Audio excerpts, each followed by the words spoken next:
आहे?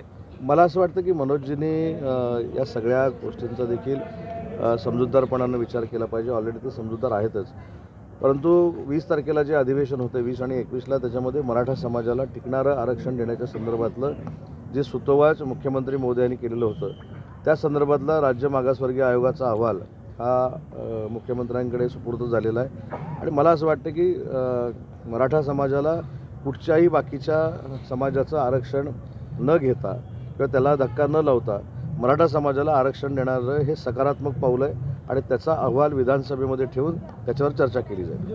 त्यांचं म्हणणं आहे 50%च्या आतच टिकणारं आरक्षण आहे, तर यातून कसं त्या बाबतीत पहिली गोष्ट असे की त्याच बाबतीत आम्ही वाटचाल करतोय. मुख्यमंत्री महोदयाने देखील त्याच बाबतीमध्ये सुतोवाच केलेला आहे. परंतु एक आपण लक्षात घेतलं पाहिजे की ज्या पद्धतीनं राज्य मागासवर्गीय आयोगानं विक्रमी वेळामध्ये या सगळ्या गोष्टीचा तपास केलेला आहे आणि त्याचाच हा परिपाक म्हणून 20-21ला अधिवेशन होतं. सगळ्या नेते म्हणतात की ह्या निवडणुका या एकनाथ शिंदे यांच्या नेतृत्वाखाली लढल्या जाणार, तेच मुख्यमंत्री पदाचे उमेदवार असा प्रस्ताव अधिवेशनात पास केला जाईल का?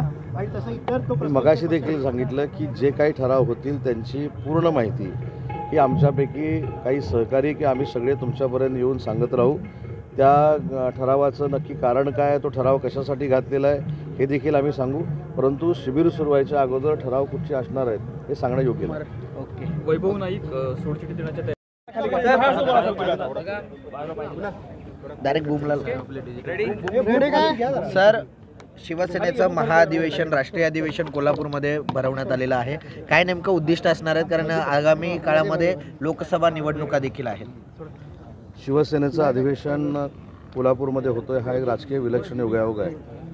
आपल्या सगळ्यांना माहीत असेल की वंदनीय बाळासाहेबांची देखील प्रचाराची सुरुवात ही कोल्हापूर नगरीमधनं व्हायची आणि त्याच पद्धतीचा पक्षवाढीचा आणि राजकीय भविष्यामध्ये कशी वाटचाल करायची हा संकल्प माननीय मुख्यमंत्री एकनाथ शिंदे साहेबांच्या नेतृत्वाखाली कोल्हापूरमध्ये होतोय.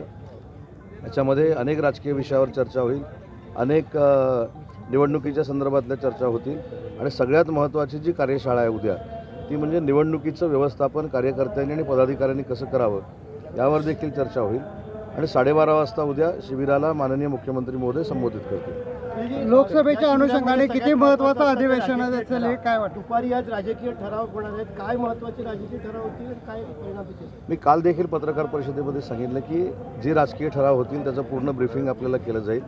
परंतु राजकीय ठराव हे आपल्याला सगळ्यांना माहिती आहे की जो निर्णय माननीय एकनाथ शिंदे साहेबांनी घेतलेला होता की वंदनीय बाळासाहेबांच्या विचारापासून शिवसेना कुठेतरी दूर जाते, त्याच्यामुळे त्यांनी पुढाकार घेऊन नॅशनल अलायन्स केली.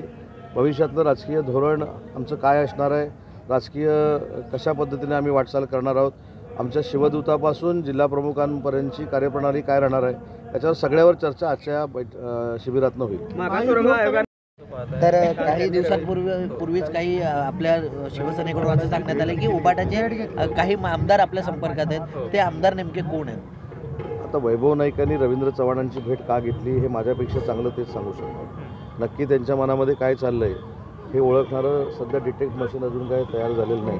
परंतु अनेकांच्या मनामध्ये अशी चलबिचल सुरू आहे. त्याच्यातले काही शिंदेसाहेबांच्या संपर्कामध्ये आहेत, काही देवेंद्रजींच्या संपर्कामध्ये आहेत, काही अजितदादांच्या संपर्कामध्ये आहेत. कोकणामध्ये नारायण राणे लोकसभा निवडणूक लढवतील अशा प्रकारे चर्चा आहे, कसं पाहताय?